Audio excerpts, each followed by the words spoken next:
I'm Mike. This is Snake Envy. No Jason this time around. Jason hasn't been feeling well, so look forward to filming with him again next week.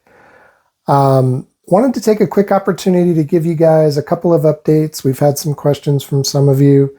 The rack system that's being manufactured in China that we shared with you, unfortunately, that's not going to happen, at least not through us here in the United States. Let's just say the manufacturer had some unrealistic expectations for what pricing and margins, more importantly on our end, should be. So that's not going to happen. I've also had some of you ask about my experimenting with potting mix as a new substrate.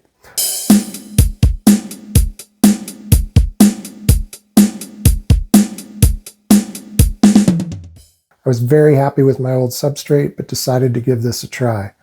I'm loving it. I think the snakes love it. They're tunneling. I'm even catching the pits, using their little excavator necks and heads to move dirt around. So I think the snakes are enjoying it. Two things I've got to get dialed in a little bit. Well, one I expected. Yes, the snakes are dragging potting mix into their water bowls with a little more frequency than they did traditional substrate. I expected that. So yes, I'm having to change out water more often. No problem there. Here in Utah, very dry climate to begin with, particularly in the winter where we're running the furnace, very dry.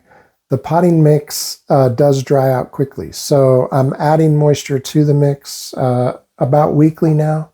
And I want to see if I can dial that in a little better and see maybe running a humidifier once a week in the snake room might help some of that moisture to stick around a little bit. We'll see. You don't want it sopping wet, but at the same time, I don't think it's comfortable for the snakes if it's dusty. It's certainly not comfortable for me if it gets dry and dusty. So that's one thing I'm going to get dialed in a little bit better. But I'll keep you updated as that goes, and we'll see how it differs in the summer when the furnace isn't running and when the air conditioner is actually helping to add humidity. We'll see. All right, so the topic this week is one that I am seeing a lot of conversation on social media of late. I'm not sure why, but it's something everybody deals with at some time. But we're going to talk about escapes. You've had a snake get out. Now what? There's always all kinds of advice out there, but I want to kind of break it into two parts. I'm going to give you a little advice on how you might prevent an escape and also how to minimize the outcome or improve the outcome of an escape. So give you some advice that's kind of preventative, and then give you some advice, what do you do once you realize the snake is out? So whether you're very experienced or an absolute beginner, I think anyone can benefit from these tips.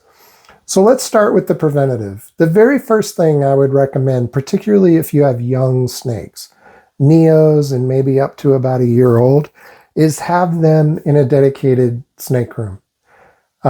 In your home, if it's a bedroom or an office or whatever it might be. I get it. A lot of us have that temptation to have them out in the living room and have them on display and have everybody see them. I would kind of save that for adults. The older snakes get, the less likely they're going to find their way out of enclosures. And also adult snakes are easier to find than the little ones. So maybe put that off and keep them in an enclosed room in your house, at least for maybe that first year of life. My snake room doubles as my office, so it adds a little layer of complication in that there's just some things I have to have in here for the work week that also provide opportunities for snakes to hide when they get out. So some of that's unavoidable. But point number two, in that dedicated snake room, minimize clutter and things that snake can hide in on the floor of the room as much as possible, including in the closet.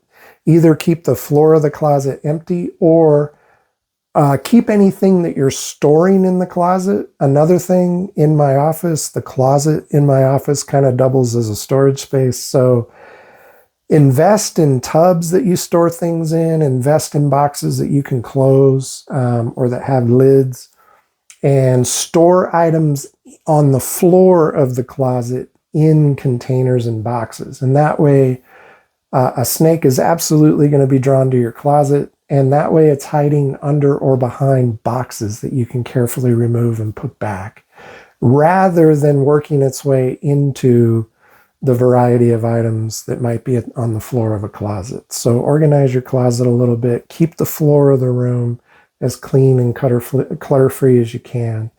I've actually found an escape snake before in my briefcase, in my laptop bag, like a cloth bag, you know, with the flip over top. And that bag sitting on the floor next to my desk. And I've actually found not only did the snake make its way into the bag, but into a tiny little inner pocket of the bag. And that's the next piece of advice. When you're putting together enclosures, when you are thinking about your room and what's in your room, you have to think about it in terms of the perspective of a snake. If I'm a snake and I get out, where would I go hide? And I can guarantee you it's somewhere you would not have thought of. It's somewhere that you would have assumed is too small for the snake to get into or to be comfortable in or whatever it might be.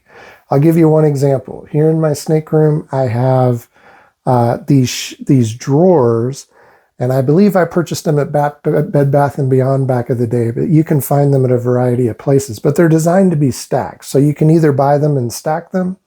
I put them in a single layer, and then I put tubs that I keep Neos and up to yearlings in to live for their first year, 18 months of life, on top of those drawers. So that gives me storage space under the tubs, and then it also gets those tubs off the ground.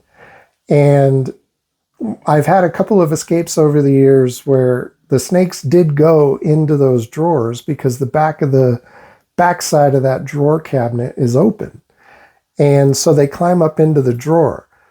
They're not satisfied just being in the drawer, though. They wedge themselves into the drawer tracks. So when you open the drawer carefully, you look in there and you go, nope, not in there. But now I've learned, you got to pull the drawer all the way out, and you have to look in those tracks because they'll be wedged up in there. They will go to the tiniest places. So kind of keep that in mind. The other piece of advice I would give you preventatively is in your snake room, put either a good way to do it is go buy lengths of PVC pipe, like 1.5 inch or 2 inch thick PVC pipe, and cut it down maybe into lengths, depending on the size of your snakes. Put those along the walls on the 3 or 4 open walls in your room, and just have those there permanently. You can also use paper towel rolls, or if you have some extra hides, maybe snakes have outgrown hides and you're rotating hides around, put some hides along those walls as well. And just as a preventative measure, we often think of snakes who escape their enclosure, who escape captivity, as if they're prisoners who just escaped prison and are like, freedom! And like, you know, their goal is to get as far away from the enclosure and as far away from the snake room as they possibly can. The truth is, they usually don't go very far. And if you provide them hiding places at different parts of the room, they will absolutely be drawn to those. And it decreases the likelihood that they will get out of your snake room. And that narrows your search to that one room, which helps tremendously. I've even found snakes after they've escaped, either under or behind their own enclosure. Like they didn't even leave. They escape and they find freedom, but they don't even leave the footprint of their own enclosure. So their instincts are, one, they kind of want to get out and they want to explore, but at the same time, they want to hide away and they don't want to be discovered. So they usually won't go far before they hide and settle in. And that's good. You know, that's to our advantage, because then we can limit our search to that one room. So for the first definitely hours, days, I would even argue for a couple weeks or so, it's highly unlikely the snake leaves that room unless there's something about that room that is not ideal. Sometimes when snakes escape, it's because they don't like their environment. Maybe you're keeping that room too warm or too cool, and maybe there is a desire for the snake in that room to get out and go find something better. So keep that in mind. The other thing I would recommend is underneath the door, if you have a traditional door, and I'll show you a little B-roll of it, but slide one of those under door devices. I don't even know what they're technically called. I have one, and I'll show you the picture of it, but slide that under your door. It's designed to make that room a little more climate proof, keeping air from escaping the room, but it also works as a great barrier to keep a snake in the room. And so if that's on your door, the bottom of your door, the door is always closed. When you're not in the room in particular, again, more likely you're gonna trap that snake in the room it's supposed to be in. So those are some of the preventative tips. Actually, the last one I would give you is I highly encourage you to have all of your tubs or enclosures be of the same design. So if they're all top opening, it's very helpful if they all open the same way. If they're front opening, that they all open and lock the same way. Tubs, if they latch and all of that the same way.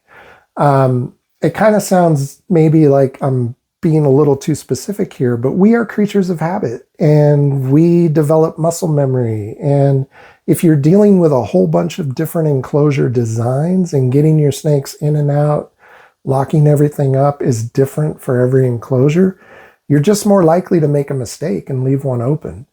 And the reality is, escapes happen to everyone. So don't rack yourself with guilt. It happens to all of us. In fact, at Jason's place, where he's using rack systems that we all kind of consider escape proof, just last month, we found one of his escapees. The business below him found it in their place. So a bull snake that had been missing for almost a year. And he had survived. He was a little thin, maybe not quite as big as he should have been, but he took to water right away, and he's been eating since, and he's recovered really well. So, even after a year, you can find these guys. But most often, the point I'm getting to is that most often, the reason snakes escape is our fault. It's user error. We leave an enclosure open, or an enclosure that we would normally lock after closing it, we left unlocked this one time. I love user error, by the way. If you want to get under someone's skin, tell them that a problem they're having is user error. Great reactions. So I love that phrase. But it's true, most often escapes are our own fault. We've left an enclosure open. And when it comes to neos, yearlings, when there's an open enclosure, they're gone. Adults, I've actually been surprised over the years. I've mistakenly left enclosures open. I come in the next day, I'm like, oh, you got to be kidding me. I'm going to have to look for a snake. But the adult snake is in its hide and just, like nothing happened. And I find it hard to believe they didn't notice the enclosure was open, but oftentimes adults will stay put. But the little guys, they're gone. But it's most often our fault. So, having that same routine of opening and closing over and over again just makes it more likely that you're going to get it all right. I have one display enclosure that opens a different way than all the others. The lid design is different. And I had a little Neo African house snake in it initially. And when I bought the enclosure, took it home, got it all set up, put the lid back on, what I didn't notice when I took the lid out initially is that it sits on a little ledge, on the inside of the enclosure, and then it has the locking mechanisms up front. The lid is actually centered on that lip. If you have it all the way back, or like I did, all the way forward, which seemed to make sense with the locking mechanisms there, you're leaving a tiny gap in the back, particularly in the corners. And so even though this snake was very tall, it managed to wiggle its way up to one of those corners and escape. And it did that twice, actually, before the genius here figured out that, oh, you got to center it to get rid of those gaps. Because just looking at it from the top, I'm like, there's no way. How is she getting out of here? Just tiny gaps in the corners that were actually kind of tough to spot from above, but from below, they stood out. And so it actually is helpful when all of your enclosure designs are the same. All right, so those are some preventative tips. Now, I come into the room one morning and I notice I'm looking everybody over, one of them's gone. Now what? Remember what I said earlier. It is almost 100% certain that the snake is still in that room if it's in an enclosed room. The snake is very unlikely to have decided right from the jump that I'm going to go as far as I can go. So the very first thing you need to do is that if you have heating or air conditioning vents on the floor of that room, close them. Not only would the temperatures going through your ductwork, whether it's summer or winter, potentially be fatal for the snake, but once the snake has access to the duct system, it now has access to your entire house, meaning it can pop out of those vents anywhere. And so now you're going to expand your search from one room to the entire house. So close off those vents. If you don't have something under the door on a permanent basis, close that door, block off the bottom of the door, towels, stuffed towels under there, whatever you got to do. But seal off that room as best as you can so the snake can't get out. And then search that room thoroughly. And again, like I said, the more time and effort you kind of put into trying to make the room as easy to search as possible, it'll save you a ton of time. And just search it thoroughly and search every square inch of it. And most times you're going to find the snake when you do that. But again, it might be in a place you absolutely least expected. If you don't already have those hides that we talked about along the edges of the walls, snakes, just like they do in the wild, they're going to kind of hug the perimeter of your room. They're going to try to avoid the very middle of the room. So as they're getting around, they're going to be on the perimeter. If you didn't already have some of those hides in place, and those should absolutely be the first things you check in looking for the lost snake, put them out now. And I would also recommend putting water near one of them. So you can have water and one of your hides side by side on the perimeter of the room. Probably not during the day. It's going to be in the middle of the night while you're sleeping, but the snake will be drawn to that water. And having a hide right next to the water is very helpful. Very likely the snake will drink and then just choose that hide rather than going back to where it was. And have a variety of size hides as well. Even if your snake is larger, you might be surprised by how narrow of a hide they might prefer. So you can even vary the size a little bit and make it a little more likely that your snake is going to choose one of them. So do that immediately. Close the vent, make sure the door is blocked off and closed. Check those hides and everything if you already had them out, and then do a thorough search of the room. Very unlikely you're not going to find the snake under that scenario. Now, as days go by, what do? One piece of advice that I hear frequently that I absolutely disagree with, and I probably should have mentioned this first, is don't go first to your kitchen appliances, your laundry room appliances. Every time somebody mentions on social media, hey, I've got a lost snake, everybody says, go look under your oven, go look under your washer and dryer, look under your refrigerator. Yes, those are places a snake can be drawn to, but again, don't go there first. Spend all your energy for the first couple days at least in the snake room. Then expand your search out. But one thing you can do is sprinkle flour, baking flour, in front of your snake room door. That way you might get a clue in the morning that your snake found its way out of that room overnight, and you'll see some tracks through the flour. You can also set out some of your hide traps and water. Just expand out, maybe into the next room, into the living room area, and put some of those things on the perimeter in that room as well. You're actually going to expend far less energy and you're going to be far less stressed if you sort of encourage places that your snake can go to rather than you having to tear your whole house apart looking for it. Now, again, that doesn't change the fact that if your snake finds a great hiding place it likes, probably won't leave it. It'll probably stick to it.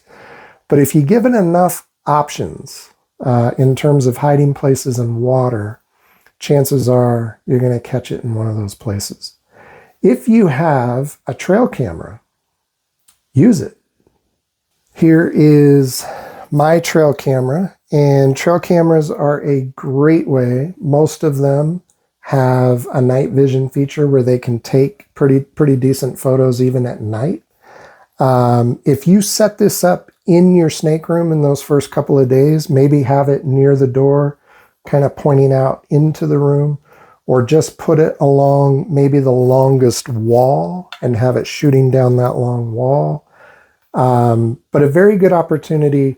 The great thing about flower or something like a trail cam, you're just trying to give yourself some idea of what room the snake might be in.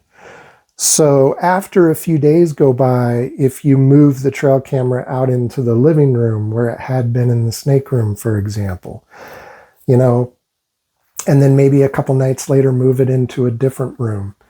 But the hope is that you'll catch a photo and at least know what part of the house your snake is in. And then you can start strategically setting up hides and water, knowing what room your snake is in right now. That's half the battle. If anything you can do that will give you a clue that the snake is in this part of the house, then you can focus your effort on trying to draw it into a hide or something along those lines. Perhaps you've heard of bottle traps. You take a 2-liter plastic bottle, you cut off the front end of the bottle, and then you put the narrow part of the bottle back into the wide part, and then you tape it together. And basically you're providing the snake with kind of a funneled way in, and then you put water or you put maybe a fuzzy or something like that in the bottle itself. The clear small opening inside the clear large opening just makes it a little confusing for the snake to find its way out right away.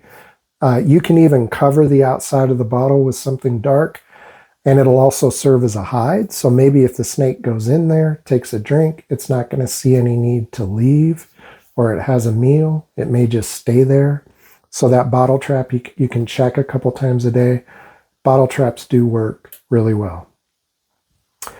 Now, it's been weeks going into months, and you still have not found your snake. At this point, honestly, trying to continue searching your entire house is probably going to be fruitless, probably not worth the effort. If anything, you're just randomly going to come across your snake one day. It's probably going to be someone visiting your house who is absolutely terrified of them that's going to discover it. But don't lose hope, because snakes, as I mentioned with that bull snake of Jason's earlier, they can live a very long time in our homes, particularly if you have pets or if you're leaving water out, you know, and they have access to water. Occasionally they'll be able to find food. You may have mice in your house that you don't even know are there. I've even heard rumors of people who said that they are certain that their snake ate dog food. Whether that's true or not, I don't know, or how they feel like they have proof of that. But who knows, you know? But there are ways for snakes to survive, even just naturally. They can go without food and water for very long periods of time. So don't lose hope. But I am going to give you one last ditch, last resort, something that you can do, and that's glue traps. Now, I know this is going to be highly controversial. I know a lot of you out there are just going to reject this idea wholeheartedly. That is fine. But if it's been months and you've had no sign of this snake, and you have spent hundreds of dollars or even more on this prized possession, it's still relatively small, young, particularly with neos up to yearlings, glue traps can be an effective way to get your snake. Your snake has avoided all the traps you put out. I guarantee you it hasn't been avoiding the water you've put out. It's just chose to ignore the hides because there's another one somewhere in your house it prefers. But put a glue trap a couple of feet on either side of water in a couple of places in your house, including that original snake room. There's still a chance it's still in there. And then also out in the main part of your house. And if you have water with a couple of glue traps on each side of it, regardless of the direction the snake comes from to go to that water, you may catch it in that trap. Now, here's the caveat, and this is of the utmost importance. You can't set glue traps and then forget about them for days, weeks at a time, or you could end up with a snake that dies in the glue trap, or a snake that harms itself trying to get out of the glue trap. You have to commit yourself to checking those at least twice a day, without fail. And that's why I recommend maybe having one place in the house where you have water and you have a couple of traps. It is very easy to remove and safely remove snakes from those traps using olive oil or other vegetable oils, and just very carefully, very slowly helping that glue to dissolve and removing the snake bit by bit. Just go slowly, be patient, and you can get them out of those traps safely, and you can clean the snake off and get the glue residue off with those same oils. So again, last resort. You've given up hope. It's been months. You're assuming you're never going to see that snake again.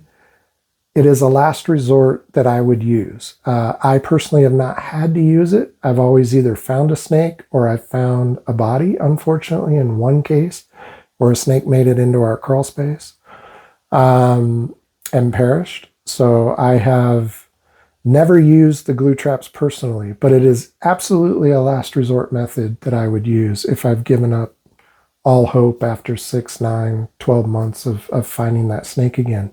The longer you wait to try to take some proactive action, you're just increasing the odds that your snake is either eventually going to find itself outdoors or that the snake is going to perish from lack of food or water. So in my mind, a glue trap as a last resort is an absolutely good way to go, but I wouldn't utilize it for at least 6 months. And then at that point, I say, why not? Now, one last thing I wanted to talk to you about. Tubs. Tubs are a little controversial too. There's some people that don't think that snakes should ever live in tubs. I actually think they're a fantastic way to keep neos, and maybe up to 12 or 18 months, depending on the species. They're a great way to get a snake started. If you find a good tub design, and the tubs you saw in my B-roll for those drawers, those are sold by Lowe's. They have 6 latches, 4 on the sides, 1 on each end, and the lid is actually lined in foam in the crease where the lid meets the tub. When that lid is on and they are latched, they are 100% escape proof. Now that's assuming that you haven't made your ventilation holes too big. That is a mistake I have made in the past. That's a mistake a lot of us have made. Your ventilation holes always err on the side of smaller than larger, particularly when it comes to neos. But tubs are a great way to start snakes. They are a great way to maintain an environment, particularly when you're dealing with an enclosed lid like that with the foam and everything. You've got a great contained environment. And they are escape proof. You are not going to have to worry about escapes in tubs like you will with other enclosures. Even the best PVC enclosures, if they have a certain door design in the front, those overlapping front closing doors, sometimes just the tiniest little gap gets a snake started, and then it can wedge those doors apart just enough. So just the fact you're spending hundreds of dollars on an enclosure does not guarantee they're going to be escape proof. I have also seen some of those PVC enclosures come by design with ventilation holes or ventilation lines that are actually a little too big for some neos. So, tubs are an absolutely great way to start. Now, I want to give you a little advice on tubs. These are not tubs that I keep snakes in to live in. These are tubs that I use for transporting snakes or as clean out tubs. If I'm cleaning out an enclosure, I will put a snake in these tubs while I do that. If I have a couple of pair of African house snakes that I'm actually cohabbing, so I separate those to feed, so I'll put one of them from each pair in these two tubs I have. But the reason I want to show you these tubs is because tub design is very important. This particular one has proven escape proof. I have had the teeny tiniest little hatchling African house snakes in here all the way up to 6-foot bull snakes. Nothing has been able to get out of this tub.